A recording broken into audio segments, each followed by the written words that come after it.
नमस्कार दोस्तों, आज के 10 महत्वपूर्ण करंट अफेयर्स प्रश्न आपकी परीक्षा के लिए बेहद महत्वपूर्ण हैं। देखते हैं आप 10 में से कितने सवालों का सही जवाब दे पाते हैं। तो चलिए शुरू करते हैं। पहला सवाल, राष्ट्रीय सुरक्षा गार्ड ने पहली बार किस प्रकार का कमांडो प्रशिक्षण पाठ्यक्रम शुरू किया? ए. महिला कमांडो रूपांतरण पाठ्यक्रम, बी. महिला आतंकवादरोधी प्रशिक्षण पाठ्यक्रम, सी. महिला विशेष सुरक्षा प्रशिक्षण पाठ्यक्रम, डी. महिला सीमा सुरक्षा कमांडो पाठ्यक्रम। सोचिए सही जवाब। सही उत्तर है ए. महिला कमांडो रूपांतरण पाठ्यक्रम। व्याख्या, राष्ट्रीय सुरक्षा गार्ड ने मानेसर में पहली बार महिला कमांडो रूपांतरण पाठ्यक्रम शुरू किया है। यह 12 सप्ताह का आवासीय प्रशिक्षण कार्यक्रम है, जिसमें राजस्थान पुलिस की 25 महिला पुलिसकर्मी पहले बैच में शामिल हैं। दूसरा सवाल, मिशन समृद्ध गांव का शुरुआती पायलट चरण मध्य प्रदेश के किन 2 विकासखंडों में शुरू किया गया? ए. बुधनी और खातेगांव, बी. विदिशा और सीहोर, सी. देवास और उज्जैन, डी. इंदौर और भोपाल। सोचिए सही जवाब। सही उत्तर है ए. बुधनी और खातेगांव। व्याख्या, मिशन समृद्ध गांव का शुरुआती पायलट चरण सीहोर जिले के बुधनी और देवास जिले के खातेगांव में शुरू किया गया। इसका उद्देश्य ग्रामीण क्षेत्रों में गरीबी कम करना, रोजगार के अवसर बढ़ाना और बुनियादी सुविधाओं को मजबूत करना है। तीसरा सवाल, दिल्ली सरकार ने कृत्रिम बुद्धिमत्ता आधारित शासन के लिए कौन सा नया डेटा प्लेटफॉर्म शुरू किया? ए. डेटा शक्ति, बी. डेटा धारा, सी. डेटा सेतु, डी. डेटा भारत। सोचिए सही जवाब। सही उत्तर है बी. डेटा धारा। व्याख्या, दिल्ली सरकार ने डेटा धारा पहल शुरू की है। इसका उद्देश्य अलग अलग सरकारी विभागों के आंकड़ों को व्यवस्थित करना और उनका इस्तेमाल कृत्रिम बुद्धिमत्ता आधारित प्रशासन तथा बेहतर नागरिक सेवाओं के लिए करना है। चौथा सवाल, नेपाल में अचानक आई बाढ़ के बाद भारत सरकार ने खास तौर पर किन 2 राज्यों को सतर्क किया? ए. बिहार और उत्तर प्रदेश, बी. उत्तराखंड और हिमाचल प्रदेश, सी. बिहार और झारखंड, डी. उत्तर प्रदेश और मध्य प्रदेश। सोचिए सही जवाब।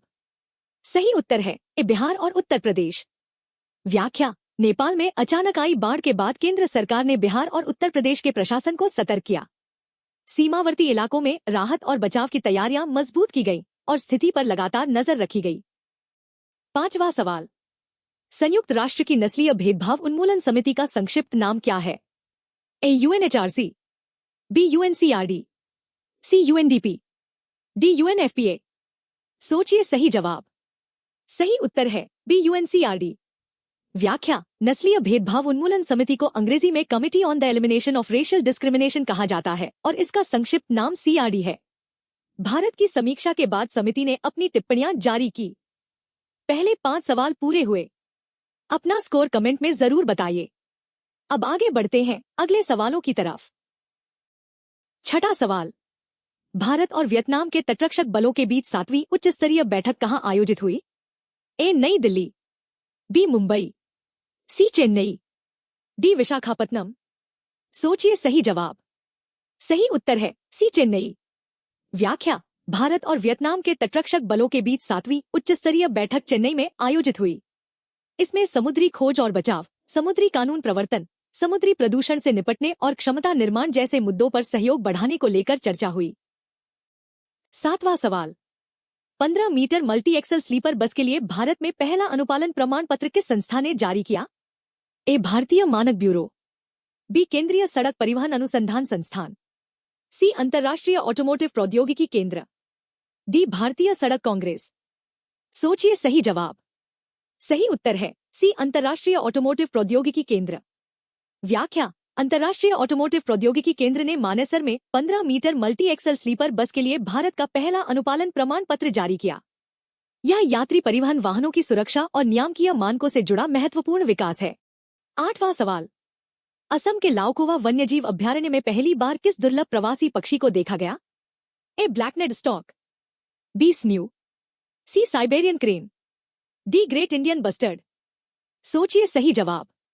सही उत्तर है बी. स्न्यू। व्याख्या, असम के लाओकुवा वन्यजीव अभ्यारण्य में पहली बार दुर्लभ प्रवासी पक्षी स्न्यू को देखा गया। यह यूरोप और उत्तरी एशिया से आने वाला प्रवासी जलपक्षी है। 9वां सवाल, 26 अगस्त 2026 को नेपाल में अचानक आई बाढ़ ने मुख्य रूप से किन 2 नदी तंत्रों को प्रभावित किया? ए. कोसी और गंडक, बी भोटे, कोशी और त्रिशूली, सी कर्णाली और महाकाली, डी बागमती और कमला। सोचिए सही जवाब। सही उत्तर है बी भोटे, कोशी और त्रिशूली। व्याख्या: 26 अगस्त को नेपाल में अचानक आई बाढ़ ने भोटे, कोशी और त्रिशूली नदी तंत्रों को प्रभावित किया। इससे रसुवा, नुवाकोट और धादिंग जिले प्रभावित हुए। 10वां सवाल, 26 अगस्त 2026 को भारतीय फार्माकोपिया आयोग ने पहली बार किस प्रकार के संदर्भ मानक जारी किए? ए 7 नाइट्रोसामाइन अशुद्धता संदर्भ मानक, बी 7 एंटीबायोटिक संदर्भ मानक, सी 7 टीका संदर्भ मानक, डी 7 हार्मोन संदर्भ मानक। सोचिए सही जवाब। सही उत्तर है ए 7 नाइट्रोसामाइन अशुद्धता संदर्भ मानक। व्याख्या: भारतीय फार्माकोपिया आयोग ने केंद्रीय औषधि प्रयोगशाला कोलकाता के साथ आयोजित बैठक में पहली बार 7 नाइट्रोसामाइन अशुद्धता संदर्भ मानक जारी किए। ये औषधियों में नाइट्रोसामाइन अशुद्धियों की गुणवत्ता जांच के लिए महत्वपूर्ण है। आज के 10 सवाल यहीं पूरे होते हैं। आपका स्कोर 10 में से कितना रहा, हमें कमेंट में जरूर बताइए। वीडियो पसंद आया हो तो लाइक करें और चैनल इतिहास और आज को सब्सक्राइब करना न भूलें। सड़क सुरक्षा, जीवन रक्षा। जय हिंद।